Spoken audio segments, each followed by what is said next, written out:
কানাডায় এই প্রথম আমরা ফটো তুলতে যাচ্ছি কোনো অফিসিয়াল কাজের জন্য। প্রায় 2 বছর হতে চললো, কতদিন নিজের জায়গাটা দেখিনি। ফুড কোর্টের সামনে যে দোকানটা আছে না, সেই দোকান থেকে আমাকে বাড়ির কিছু জিনিসপত্র কিনতে হবে। এখানে জানো, প্রত্যেকটা জিনিস $1 থেকে স্টার্ট হয়, আর ভীষণ কম দামে তুমি খুব ভালো ভালো জিনিস এখানে পাবে।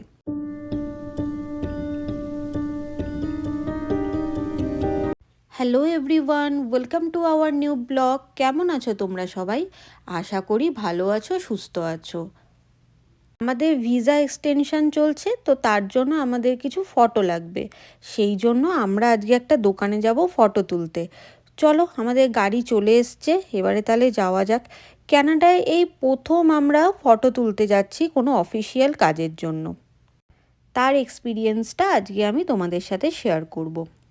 এই ভিসা এক্সটেনশনের পর্বটা না শেষ হলে বাঁচি, কবে যে বাড়ি যাব তার নেই ঠিক। এই ভিসার জন্য আমাদের বাড়ি যাওয়াটা প্রচুর পিছিয়ে যাচ্ছে। প্রায় 2 বছর হতে চললো, কতদিন নিজের জায়গাটা দেখিনি, নিজেদের বাড়ির লোকজনদেরকে দেখিনি। খুব একাকিত্ব জীবন কিন্তু এখানে। আর এই ভিসা এক্সটেনশনটার জন্য আমাদের দেশে যাওয়ার প্রসেসটা খালি পিছিয়ে যাচ্ছে। এই ফটো তোলার দোকানটা না আমার বাড়ি থেকে খুব একটা বেশি দূরে কিন্তু নয়। এই যে মলটা দেখতে পাচ্ছ, এই মলটার ভেতরেই ফটো তোলার দোকানটা আছে। চলো এবারে ভেতরে যাওয়া যাক।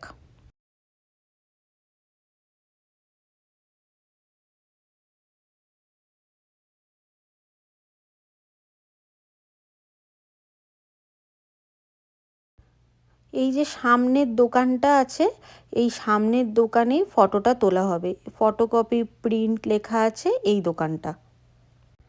এই যে দোকানটা দেখতে পাচ্ছ, এই দোকানের মধ্যে কানাডার বিভিন্ন ধরনের সরকারি কাজের জন্য ছবি তোলা হয়।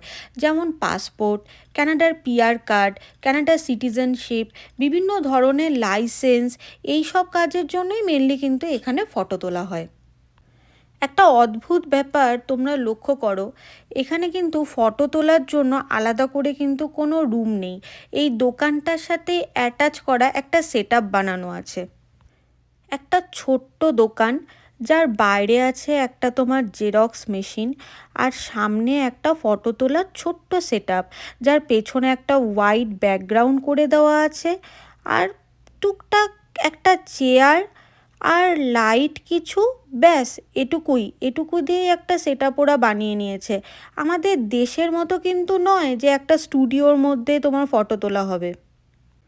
আমি তো এই দোকানটা দেখে রীতিমতো অবাক হয়ে গেছিলাম যে এখানে ফটো কোথায় তুলবো। এটা ভাবতে ভাবতেই দেখি যে এই সামনেই সেটআপটা রাখা আছে। তখন বুঝতে পারি যে এখানেই ছবিটা তোলা হবে। উনি এই ফরম্যাটটা আমাদেরকে দেখালেন যে কানাডা ভিসার জন্য কীরকম সাইজের ফটো লাগে। আর এই হলো সেই মেশিনটা যেখানে সাইজ মেপে ফটো কাটা হয়। আমাদের কাজ মোটামুটি শেষ প্রায়, এবারে বাড়ি যাব। আর বাড়ি যাওয়ার আগে চলো এই ফুড কোর্টটা তোমাদেরকে শেয়ার করি। ভীষণ ছোট একটা ফুড কোর্ট, খুব একটা বড় নয়। আর আমাদের এখান থেকে আজকে কিছু খাওয়ার নেইও, কিন্তু এই ফুড কোর্টের সামনে যে দোকানটা আছে না, সেই দোকান থেকে আমাকে বাড়ির কিছু জিনিসপত্র কিনতে হবে। এই দোকানটার নাম হচ্ছে ডলারামা। এখানে জানো, প্রত্যেকটা জিনিস $1 থেকে স্টার্ট হয়, আর ভীষণ কম দামে তুমি খুব ভালো ভালো জিনিস এখানে পাবে। এই দোকানটা নিয়ে একটা ডিটেলে ভিডিও আমি পরে করব। আজকে তো অনেক দেরি হয়ে গেছে, আজকে বাড়ি যেতে হবে, তাই আমার যেগুলো দরকার সেগুলো আমি চট করে নিয়ে নিই।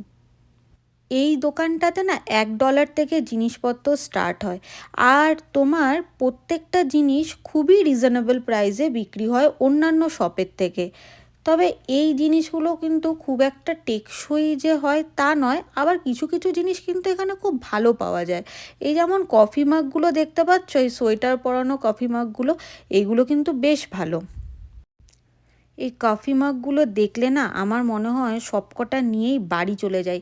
কত কালারফুল দেখতে পাচ্ছ, চারিদিকে বিভিন্ন কালারের কফি মাগ, কিন্তু এত নিয়ে গিয়েই বা কী করব। এমনিতেই আমার রান্নাঘরে প্রচুর কফি মাগ জমে গেছে। আর এই পিঙ্ক কালারে হ্যালো কিটি কফি মাগটা দেখো, এটাতে কফি খাওয়ার থেকে সাজিয়ে রাখতে বেশি ভালো লাগবে। আর এদিকে আছে কিছু সেন্টেড ক্যান্ডেল, যার গন্ধগুলো ভীষণ ভালো হয়। কিন্তু আজ আমি আর ক্যান্ডেল নেব না, আমার বাড়িতে প্রচুর ক্যান্ডেল জমে গেছে। আগে ওগুলো শেষ হোক, আমি তারপরে নেব। এদিকে দেখো কত কালারফুল বাটি রাখা আছে, দেখতে পাচ্ছ? আর তার ঠিক পাশেই আছে প্রচুর কাঁচের গ্লাস। সামনে সামার আসছে না, শরবত খেতে কাজে দেবে। আর এদিকে রাখা আছে দেখো কত সুন্দর আর্টিফিশিয়াল ফ্লাওয়ার, ট্রি, চারিদিকটা কত কালারফুল, তাই না?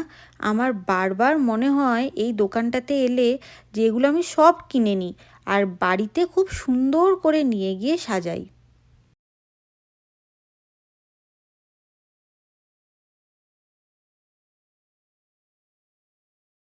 বাড়ি যাওয়ার আগে ভাবলাম যে একটু গরম গরম কফি খেয়ে যাই। এই শীতকালে না একটু গরম গরম কফি না খেলে ঠিক ভালো লাগে না।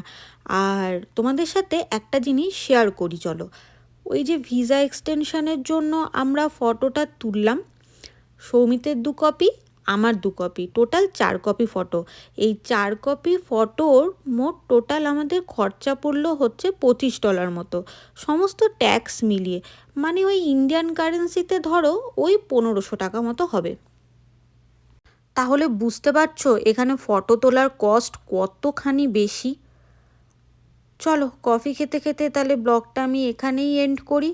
যদি তোমাদের ব্লগটা কিছু ভালো লেগে থাকে তাহলে একটা লাইক, কমেন্ট, শেয়ার আর সাবস্ক্রাইব করে দিও। নিজের ফ্যামিলি আর ফ্রেন্ডসদের সাথে এই ব্লগটাকে শেয়ার করো। দেখা হচ্ছে খুব শিগগিরই আরেকটা ব্লগে। ততক্ষণের জন্য বাই।